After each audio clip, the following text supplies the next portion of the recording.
Welcome back, everyone. Ready for another deep dive? Oh, absolutely. Today, we're tackling two absolute titans of strategy from completely different Oh, worlds. yeah. We've got Sun Tzu's The Art of War, a classic Yeah. coming from ancient China. Right. And then we've got the Book of Five Rings by Miyamoto Musashi, the legendary Japanese swordsman. Mm. Both of these works are all about strategy, conflict, mastery, but they come at it from totally different angles. Yeah, and I think exploring those differences can really give us a fresh perspective. Exactly. Like, why are they so different? What can we learn from both? Yeah. So let's find some common ground first. Okay. One thing that both Sun Tzu and Musashi seem to agree on: adaptability. Oh, absolutely. Being able to change your approach, to fit the situation. Yeah. What are your thoughts on that? Oh, Sun Tzu, I mean, he has that famous line, right? Be like water. Nice. Formless and adaptable to the terrain.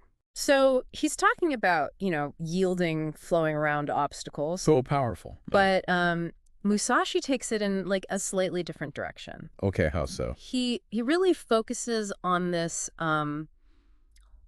holistic awareness. Mm-hmm. Seeing distant things as close Well, let's and close things from afar. Yeah. So it's about understanding the whole picture, both the immediate and the broader context. Wow.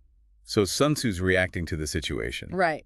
But Musashi is saying, we need to see the bigger picture. You got it. And I think that might have something to do with the context. Right, like where they were, who they were. Exactly. So Sun Tzu, he's writing for generals, rulers, right? Mhm. He's thinking about big armies. Musashi, he was a duelist, so... One-on-one. Individual, exactly. Perceiving, reacting to an opponent's moves. So the scale of the challenge kind of informs how they approach adaptability. I think so, yeah. And this is just one example, right? Right. Of like, you really got to get into the books to see the nuances. Absolutely. Okay, another shared principle, and this is a big one: knowing your opponent. Oh, yeah. Sun Tzu said, if you know the enemy and know yourself.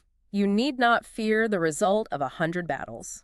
Classic. Such a famous quote. But what does that actually mean in Sun Tzu's context? Okay, so for Sun Tzu, it was very practical. Mm-hmm. Knowing the terrain, the weather, morale of the troops, Right. understanding the whole battlefield, everything that could affect the outcome. Not just the enemy's fighting style, but like the whole situation. The whole context. Yes. Very- Okay, interesting.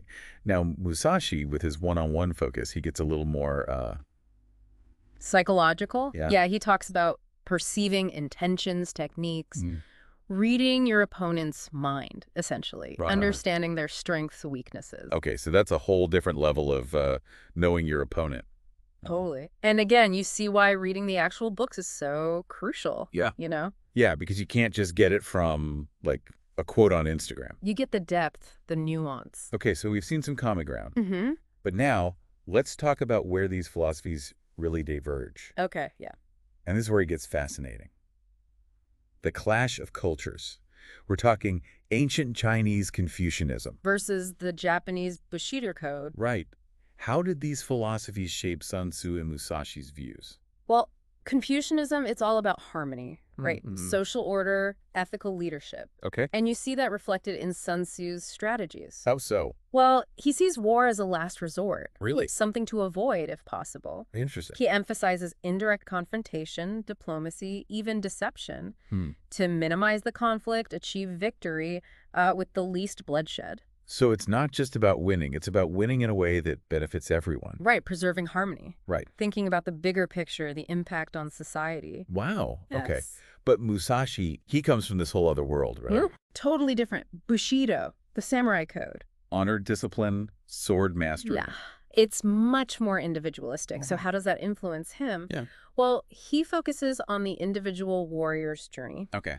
His teachings, they're grounded in his own duels, his experiences as a ronin, masterless samurai. So it's less about leading armies and more about mastering yourself. Exactly. And that difference in scope is huge too, right? Yeah. Sun Tzu, he's writing for generals, big picture stuff. Musashi, it's about the individual warrior. It's amazing how their backgrounds shaped their whole philosophy. Totally. And again, we're just scratching the surface here. Right? This is why you got to read the books. Absolutely. To really get the full picture. Mm-hmm. So we've talked about their backgrounds, but let's get into some specific differences. One thing that really struck me was how they view morality, like in relation to success. Ah, yeah, that's a big one. Sun Tzu, with his Confucian background, right, he's all about achieving success, but in a way that minimizes harm, promotes peace and stability. So it's not just winning, it's like how you win. Exactly. He wouldn't advocate, say, for a scorched earth policy, even if it led to a faster victory. Interesting. Because for him, recklessness overreach, that's detrimental, even if you get a tactical win. Right. True success is achieving your goals, but also preserving harmony, minimizing the damage. Which makes sense given his focus on like diplomacy, deception, avoiding conflict in the first place. Absolutely. But now, contrast that with Musashi.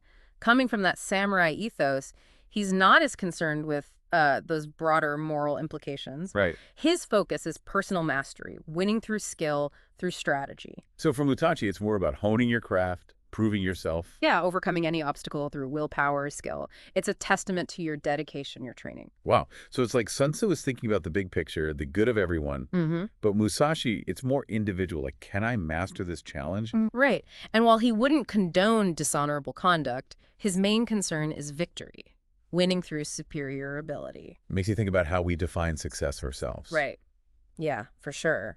Is it just about winning at all costs, or is it about achieving our goals in a way that aligns with our values? Right. Big questions. Yeah. And both these guys give us like different ways to think about that. Absolutely. Another area where they differ is in how they put strategy into action, like the execution. Okay, yeah.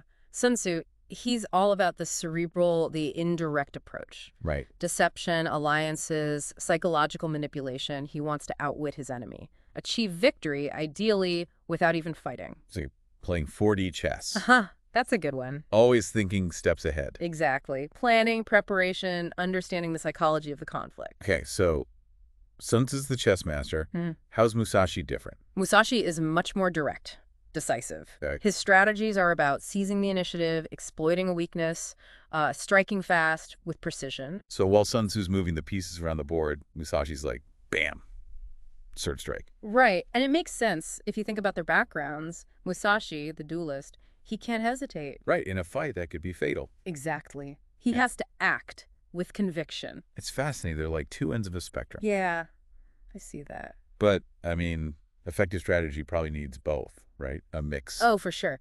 The key is knowing when to apply which approach. And that's, another reason to actually read the books. Right, see how these ideas play out in real situations. You get so much more depth. So which one resonates with you more? I think I lean toward Musashi's directness, especially Yeah. with like personal challenges. That's a great question. I admire that about Musashi, but I also see the value in Sun Tzu's maneuvering, when a subtle approach is needed. It's like having different tools, right? Absolutely. And you need the books to know what tools are even available. And I think that's key for our listeners too. These aren't just ancient texts. They're guides to strategic thinking, that can apply to anything. Absolutely. They give us timeless wisdom, practical advice for business, personal conflicts, just making better decisions every day. But you got to go to the source, right? You got it. We can only cover so much here. Exactly. This is just a taste. All right, so we've covered a lot of ground here. We have. Sun Tzu, Musashi, two brilliant minds, centuries apart, different cultures, but both offering like these incredible insights into strategy. It's remarkable, isn't it, how relevant their ideas still are. Yeah. So what are some key takeaways? Like if someone's listening thinking, okay, I need to wrap my head around this. Well, I think what stands out is, they each give us a piece of the puzzle. Okay. Sun Tzu, he gives us this like macro view. Big picture. Big picture. Armies, nations, complex situations, indirect conflict, planning ahead, minimizing harm. He's the grand strategist, right? Thinking 10 moves ahead. Exactly. But then you have Musashi. Yeah. And he's all about the micro, the individual's journey. Self-mastery. Right. Through training, discipline, decisive action. His book is like a guide to honing your skills, your mindset to face any challenge. Exactly. And I think the takeaway is there's no one-size-fits-all approach to strategy. Right. It's about understanding these different perspectives, knowing when to apply which one. So we need Sun Tzu's patience and planning, Mm-hmm. but also Musashi's decisiveness, that ability to seize the moment. You got it. It's like two sides of the same coin. And that's why we always say go read the books. Absolutely. Right. We can only give you a taste here. We're just scratching the surface. But those books, they're packed with wisdom. Timeless wisdom. Practical advice. And honestly, they can apply to so many areas of life. It's amazing. Yeah. Business, relationships, personal growth, you name it. If you want to sharpen your thinking, understand human nature better, learn from the best. Read these books. You won't regret it. Thanks for joining us on this deep dive. It's been a pleasure. Keep seeking knowledge, keep challenging yourself, and we'll see you next time.